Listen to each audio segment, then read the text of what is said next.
So our last review of the day is going to be for Asteroid City. Asteroid City is the new Wes Anderson movie. This is basically his COVID movie. This is a movie he made during that period of time. So this is all about following a writer and his world-famous fictional play about a grieving father who travels with his tech-obsessed family to small rural Asteroid City to compete in a junior stargazing event, only to have his worldview disrupted forever. So it's like this small little city that these go to. You see Jason Schwartzman with his children head to this asteroid city, and you see when he goes to this place, you see other parents with their children, and they're the parents of geniuses, and all these kind of children work on these vastly imaginative experiments, create these great devices, everything like that, and you see that while they're kind of in this city, aliens kind of come, and it is kind of like this disaster of like, what are they going to do with these aliens? These, how should they greet them? This kind of existential terror of these aliens. What are they here for? And in that good Wes Anderson fashion, is always that good quirkiness. Quirky is always the word used to describe Wes Anderson in his movies and his characters and usual themes and plots of his movies. Here you have a nice stacked cast of a lot of great actors. You have Jason Schwartzman, you get Scarlett Johansson, Jeffrey Wright, Tom Hanks, Bryan Cranston, Edward Norton, Lee Schreiber. A nice stacked cast of really well-rounded actors here. And most notably, I don't think Bill Murray's not in this movie. Usually you see Bill Murray in a Wes Anderson movie. He's not in this. It's like, I can't think of that. Thanks to the people I love. I don't know if that includes you. Cut this down. That's interesting. Yeah, I just noticed that Bill Murray wasn't in this in some way. Yeah, he was originally supposed to be. I think he was supposed to have Steve Carell's part, and then he got COVID and couldn't shoot his scenes, and so Carell came in and played that part instead. Okay. Yeah. All right. Yeah. So, Chris, what are your thoughts on Asteroid City? I was looking forward to this one. I do, for the most part, I like Wes Anderson's stuff. Like, I love his two stop motion movies, Fantastic Mr. Fox and Isle of Dogs. Those are probably some of my favorite animated movies from the last couple of decades, actually. And I love stuff like Grand Budapest Hotel and The French Dispatch, his last movie. Not so big on stuff like Moonrise Kingdom or The Royal Tenenbaums. And I have to revisit The Life Aquatic. I saw it once when I was like 7 or 8. That was actually the first Wes Anderson movie I ever saw. And I was probably a little too young to understand that one. And I know that's one of his like less regarded movies, but I've noticed a lot of people have said, go back and give that one a chance. There's more to it. So yeah, I'd consider myself a fan. And so I was looking forward to this one. And I got to say, I was kind of disappointed by it.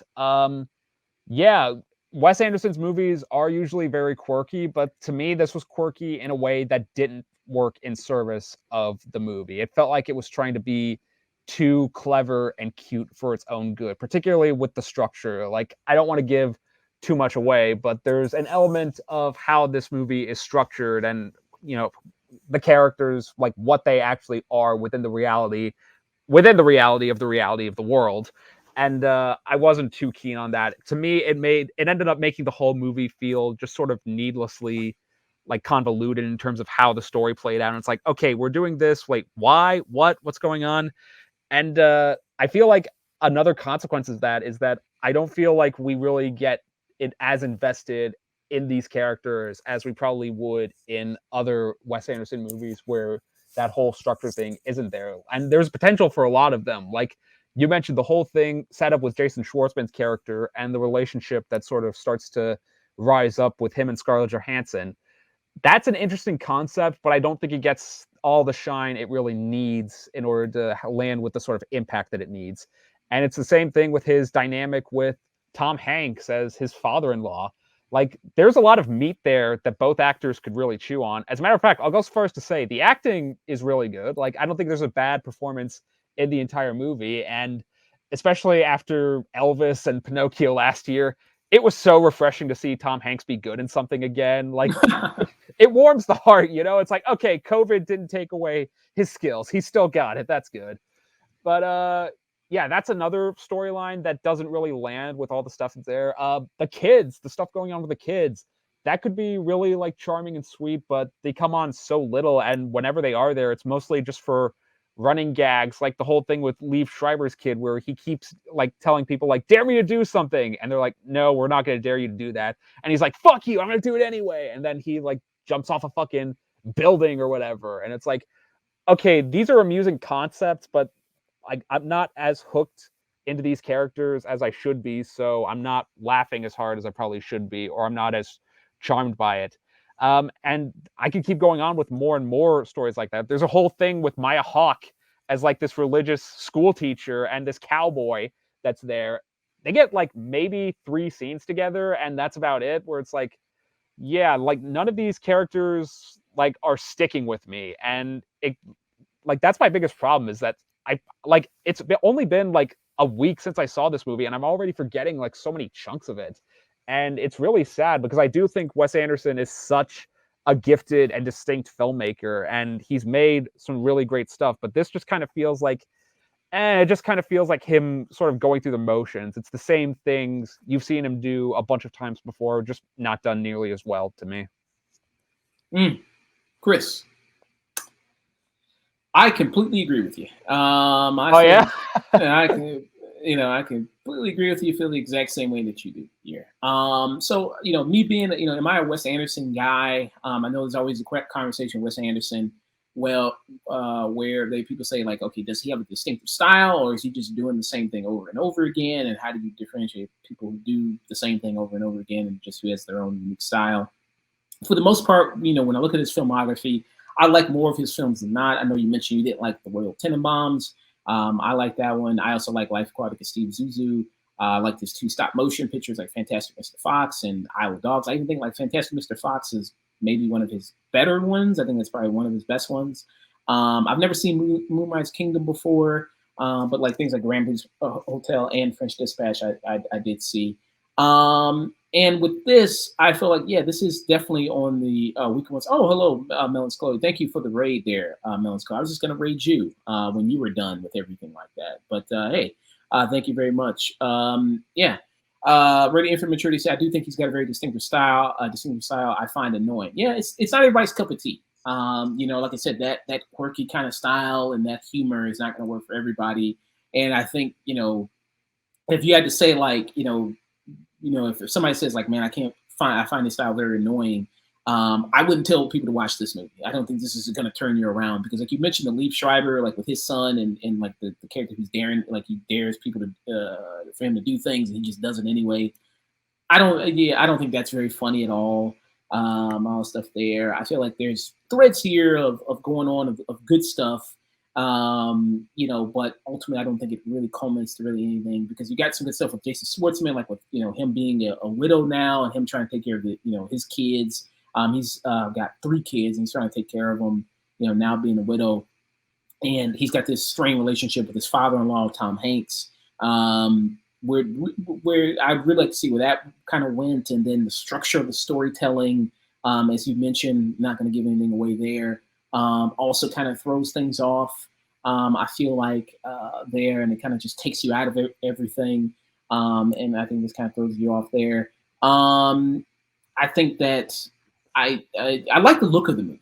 I do like the look of the movie. I like the sets of the movie. Like it kind of looks like, I try to describe it as like a painting, like one of these paintings that you would see from like the 50s or the 60s or something like that. So I do like the look of it and everything like that. But you do have such a big cast and you do have everybody kind of going around. Like you mentioned Maya Hawke, who's the school teacher, and got the cowboy there. A lot of characters. I don't think anybody, it being so many characters, I don't think anybody, a lot of people just kind of feel, short shrift, what I mean, in that, and kind of get the short end of the stick there with a lot of these characters. Is that kind of how you felt about it? It's just too many characters and not enough focus on any of them, really? Yeah, exactly. And it's a shame because it is such a great cast. And yeah, Wes usually has huge casts in his movies with tons of like recognizable actors, but he knows how those movies just have better uses of them, like in terms of giving them bigger parts, or even when they have like really tiny parts, he usually knows how to give them like just enough meat or funniness to where they land with so much more of an impact despite their limited screen time. And with this, that just wasn't happening for me. Yeah. Marvelous Film says Asteroid City feels like it was made by AI. AI became that self-aware. Do you feel like it's like some Chat GPT type stuff? If you had to type in Chat GPT and say, make a Wes Anderson movie, this is what they would kind of make? Yes and no. I think a Chat GPT would come up with something even more generic than this. Like, it probably wouldn't have like such as creative art direction or cinematography. Like you said, it would probably come out just being so much more like bland and insufferable. Like, I'll give the movie that. Like, it is well made and well put together, but at the same time, it does feel like it's running through so many of those same Wes Anderson, tropes and ticks that he usually puts in his movies. And, those could work very well when he has the right story down. Like Grand Budapest Hotel, like he knew how to utilize his, instincts and, things that he does in that movie to like the greatest effect possible. And with this, it felt like it kind of just sort of got lost. Yeah. Yeah. Yeah, I kind of feel the same way. And like being, a big fan of the kind of First Dispatch and like what that kind of did of like, it was like it was smaller kind of stories and a bigger movie, but it was also like following a format of a paper in which you had these different sections, which I thought was clever. I thought that was really fun of like, you had like your sports section and your politics section. And so it was following the sections of like a newspaper and telling these different stories that way, which I thought was really clever here. And Asteroid City, like I said, still very much, well made, put together movie. The art direction, cinematography, very nice. The performances here, they're still very good. Like Scarlett Johansson and Jason Schwartzman, Tom Hanks, still very good performances there. The kid actors, it does follow like a lot of the Wes Anderson tropes of what he does in the movies, especially having the kid actors, a male and kind of female kid actor, kind of fall in love and they get to kind of together and things like that. It does have that in there very traditionally. So you will see that if you've watched enough Wes Anderson movies, you'll see kind of those things kind of come back in this. But I just didn't feel that attached to the movie. I didn't really feel that attached to any of the characters in this as I would probably other Wes Anderson movies. So I kind of agree with you there on all those points. Still, I mean, I don't think it's a terrible movie. I don't think it's an awful film at all. Like I said, I still think there's some good things you can appreciate about it. I just don't think it was really my cup of tea there, or something that I would go like, looking at his filmography, go like, oh yeah, Asteroid City, love it. One of my top favorite Wes Anderson movies. I just wouldn't say that about this. So for me, I would kind of give it a stream it, kind of a stream it there, or high stream it. What about for you? What would be your final thoughts for it? I agree. This is a stream it movie. There's enough positive to where I do think you should at least give it a watch. And I feel like if you are like such a hardcore, like I love everything Wes Anderson does, this isn't going to be any different. Like I think you're going to get a lot out of this. And I do think like you will get at least one positive thing out of this, whether it be the performances or the look of the movie. Like he's never made a movie that's like so aggressively terrible that you're just like, I never want to see anything this motherfucker does ever again. But at the same time, he does have the odd movie here and there sometimes where it feels like he's just kind of coasting, and this feels like a coasting movie to me. Yeah. Well, just I'm still looking forward to always what Wes Anderson does. Oh yeah, sure. He's got one coming out this year on Netflix that sounds really interesting. It's another Roald Dahl adaptation with Benedict Cumberbatch called The Wonderful Something of Henry Sugar, I think is what it's called.